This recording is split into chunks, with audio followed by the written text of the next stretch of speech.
What's up, guys? My name is Boomer Boyd. Carolyn Wester had asked me to do a little video, a little tidbit on being open-minded and those kinds of things, basically being a student of the sport. So a little background on me. Carolyn, I worked with Carolyn a little bit when I was in high school.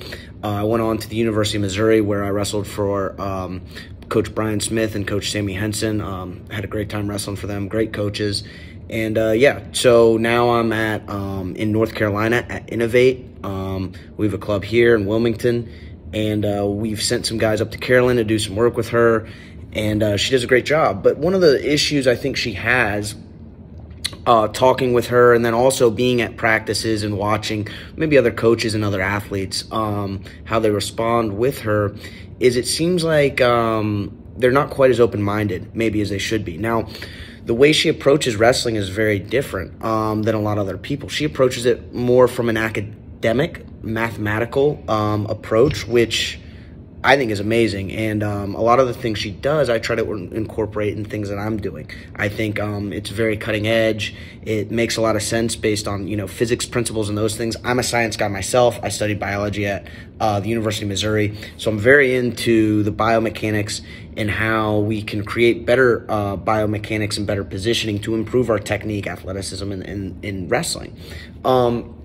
So anyways, when you guys go to her camps and those things, right, she's teaching new things, talking about things, and at first you may be, oh, this will never work, right? So you have to identify that emotion first. That's a visceral response that you're having, which means that's coming from, some type of emotional place, right? And whether it be discomfort, where you're just like, I don't like this, whether it's a coach has told you something different, and then you're mad at your coach. You're like, well, why did my coach never teach me this? Well, your coach, right, wants the best for you, but your coach doesn't know everything, right? And even if, he's a world champion, right, he does not know every single thing about wrestling, because wrestling itself is in a constant state of change. It is incredibly dynamic. It's an art. So it's always changing, right?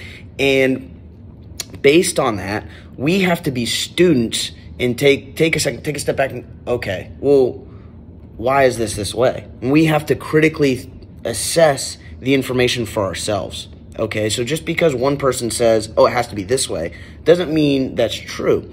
And Charles Bukowski will actually push against that and say, hey, beware of the knowers, as they're unaware of what they do not know. So with that being said, what I want you guys to do whenever you're attending a clinic, camp, practice, get new information, interpret it. Identify, hey, is there an emotional response to this? Am I not wanting to do this? Am I not paying attention because it challenges previous beliefs, because it challenges these dogmatic type things? And dogmas, right, they inhibit any type of intellectual growth. And so dogmas can be very, very dangerous. And it's really, really important to create awareness of why you may not be accepting of this new technique or this new way of doing something. And once you identify that and, identify the pairing associated with that, it's going to be a lot easier for you to ascertain new material and then implement it and be more open-minded about things. And with wrestling, you have to be open-minded. You have to be a student of the sport because it is constantly evolving. And if you're not evolving and you're not, looking at it as a student and being dynamic with your thought process, you're going to get left behind.